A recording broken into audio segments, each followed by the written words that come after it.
ಎಲ್ಲರಿಗೂ ನಮಸ್ಕಾರ. ಇದು ಪ್ರವಾಸಿ ಪ್ರಪಂಚದ ಟ್ರಾವೆಲ್ ಬುಲೆಟಿನ್. ನಾನು ನಿಸರ್ಗ. ಈಗ ಹೆಡ್ಲೈನ್ಸ್.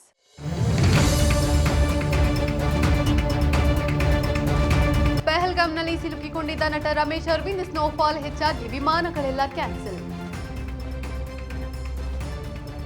ಸಾಗರ ತೀರದಲ್ಲಿ ಸಪ್ತಸಾಗರದಾಚೆ ಬೆಡಗಿ ಬೀಚ್ ಫೋಟೋಸ್ ಹಂಚಿಕೊಂಡ ನಟಿ ಚೈತ್ರ ಆಚಾರ್. ಕೇದಾರನಾಥನ ಮುಡಿ ಮುಟ್ಟಿದ ಮೊದಲ ಮಳೆ, ಕಾವಲು ಪಡೆಗೆ ಸಲಾಂನಿಂದ ನೆಟ್ಟಿಗರು. ಹಿಮಾಲಯದ ಮೇಲೆ ಆಕ್ಸಿಜನ್ ಇಲ್ಲದೆ 24 ಗಂಟೆ ವಾಸ, ವಿಶ್ವ ದಾಖಲೆ ಬರೆದ ಮೊದಲ ವ್ಯಕ್ತಿ ರೋಹತಾಶ್ ಖಿಲೇರಿ. ಚಂದನವನದ for ever handsome hero Ramesh Aravind ಕಾಶ್ಮೀರದ ಪಹಲ್ಗಾಮ್ನಲ್ಲಿ ಸಿಲುಕಿಕೊಂಡಿದ್ದಾರೆ. ಯುವ ಸಿನ್ಸಿಯರ್ಲಿ ರಾಮ್ ಚಿತ್ರದ ಶೂಟಿಂಗ್ನಲ್ಲಿ ಬ್ಯುಸಿಯಾಗಿರುವ ರಮೇಶ್ ಅರವಿಂದ್ ಕಾಶ್ಮೀರದ ಪಹಲ್ಗಾಮ್ಗೆ ತೆರಳಿದ್ದಾರೆ. ಶೂಟಿಂಗ್ ಮುಗಿಸಿ ಬೆಂಗಳೂರಿಗೆ ಮರಳಬೇಕಿತ್ತು. ಆದರೆ ಇದ್ದಕ್ಕಿದ್ದಂತೆ ಸ್ನೋಫಾಲ್ ಹೆಚ್ಚಾಗಿ ವಿಮಾನಗಳೆಲ್ಲ ಕ್ಯಾನ್ಸಲ್ ಆದ ಪರಿಣಾಮ ವಾಪಸ್ ಬರುವುದಕ್ಕೂ ಸಾಧ್ಯವಾಗಲಿಲ್ಲ. ಆ ನಡುವೆ ಟೈಮ್ ವೇಸ್ಟ್ ಮಾಡೋದು ಯಾಕೆ ಅಂತ ಪಹಲ್ಗಾಮ್ ಸ್ನೋಫಾಲ್ನಲ್ಲಿ ಜಾಲಿ ಮಾಡುತ್ತಾ ರೀಲ್ ಒಂದನ್ನು ತಮ್ಮ ಇನ್ಸ್ಟಾಗ್ರಾಮ್ ಖಾತೆಯಲ್ಲಿ ಶೇರ್ ಮಾಡಿಕೊಂಡಿದ್ದಾರೆ. ಸಪ್ತಸಾಗರದಾಚೆ ಬೆಡಗಿ ಚೈತ್ರ ಆಚಾರ್ಗೆ ಪ್ರವಾಸವೆಂದರೆ ಬಹಳ ಇಷ್ಟ. ಅದರಲ್ಲೂ ಶೂಟಿಂಗ್ ಆಗಿ ಅನೇಕ ಕಡೆಗಳಲ್ಲಿ ಸುತ್ತಾಡುವ ಚೈತ್ರ ಇತ್ತೀಚೆಗಷ್ಟೇ ಬೀಚ್ನಲ್ಲಿ ಎಂಜಾಯ್ ಮಾಡ್ತಿದ್ದಾರೆ. ಸುರಭಿ ಇನ್ ಪ್ಯಾರಲಲ್ ಯೂನಿವರ್ಸ್ ಅಂತ ಕ್ಯಾಪ್ಷನ್ ಹಾಕಿ ಬೀಚ್ನಲ್ಲಿ ತೆಗೆದ ಫೋಟೋಗಳನ್ನ ಇನ್ಸ್ಟಾ ಖಾತೆಯಲ್ಲಿ ಪೋಸ್ಟ್ ಮಾಡಿಕೊಂಡಿದ್ದಾರೆ. ಇದನ್ನು ನೋಡಿದ ಅಭಿಮಾನಿಗಳು ಚೈತ್ರ ಆಚಾರ್ಗೆ ಸಾಗರ ತೀರವೆಂದರೆ ತುಂಬಾ ಫೇವರಿಟ್ ಇರಬಹುದು ಅಂತಿದ್ದಾರೆ.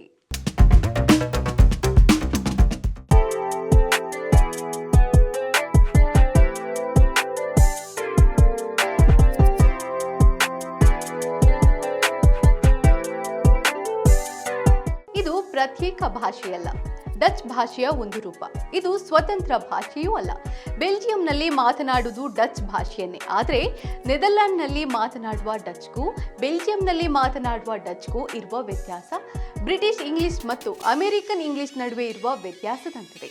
ಈ ಭಾಷೆ ಮಾತನಾಡುವವರ ಧ್ವನಿ ತುಂಬಾ ಮೃದುವಾಗಿರುತ್ತದೆ. ಇದೇ ಕಾರಣಕ್ಕೆ ನೆದರ್ಲ್ಯಾಂಡ್ಸ್ನ ಜನರು ಈ ಭಾಷೆಯನ್ನ ಹಾಡುವಂತೆ ಕೇಳಿಸುತ್ತದೆ ಅಥವಾ ಸೌಮ್ಯ ಎಂದೆನಿಸುತ್ತದೆ. ಭಾಷೆಯಲ್ಲಿ ಫ್ರೆಂಚ್ ಪದಗಳ ಬಳಕೆ ಹೆಚ್ಚಾಗಿ ಕಂಡುಬರುತ್ತದೆ. ಹಾಗಾದ್ರೆ ಇದು ಯಾವ ಭಾಷೆ?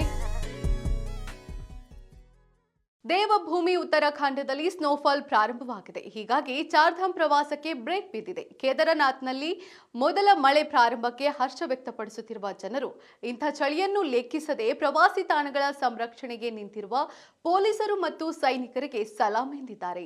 ಪ್ರವಾಸಿ ತಾಣಗಳು ಬಂದ್ ಆಗಿದ್ರು ಅದರ ರಕ್ಷಣೆಗೆ ನಿಂತಿರುವ ನಿಮ್ಮ ಸೇವೆ ಅವಿಸ್ಮರಣೀಯ. ಕೇದಾರನಾಥನ ರಕ್ಷಣೆಗೆ ನಿಂತ ಆ ಧೀರರಿಗೆ ಕೇದಾರನಾಥನೇ ರಕ್ಷಣೆ ಎಂದಿದ್ದಾರೆ ನೆಟ್ಟಿಗರು. ಹಿಮಾಲಯದ ಮೇಲೆ ಆಕ್ಸಿಜನ್ ಇಲ್ಲದೆ 24 ಗಂಟೆ ಯಾರಾದರೂ ಬದುಕಬಹುದಾ? ಊಹಿಸುವುದಕ್ಕೂ ಸಾಧ್ಯವಾಗದ ಆ ಸಾಧನೆಯನ್ನ ಭಾರತದ ಹರಿಯಾಣದ ಮೂಲದ ರೋಹತಾಶ್ ಖಿಲಾರಿ ಸಾಧಿಸಿ ತೋರಿಸಿದ್ದಾರೆ. ಯುರೋಪಿನ ಅತಿ ಎತ್ತರದ ಪರ್ವತ ಮೌಂಟ್ ಎಲ್ಬ್ರಸ್ನಲ್ಲಿ ರೋಹತಾಶ್ ಆಕ್ಸಿಜನ್ ಇಲ್ಲದೆ 24 ಗಂಟೆ ಕಳೆಯುವ ಮೂಲಕ ವಿಶ್ವ ದಾಖಲೆ ಬರೆದಿದ್ದಾರೆ.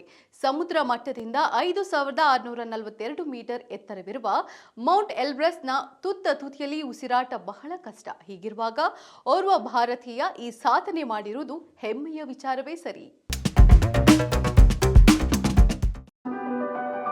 ಈಗ ಕ್ವಿಜ್ ಟೈಮ್.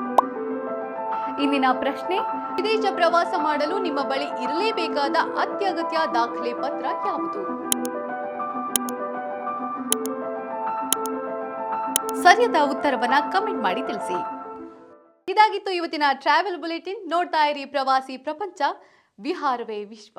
ನಮಸ್ಕಾರ.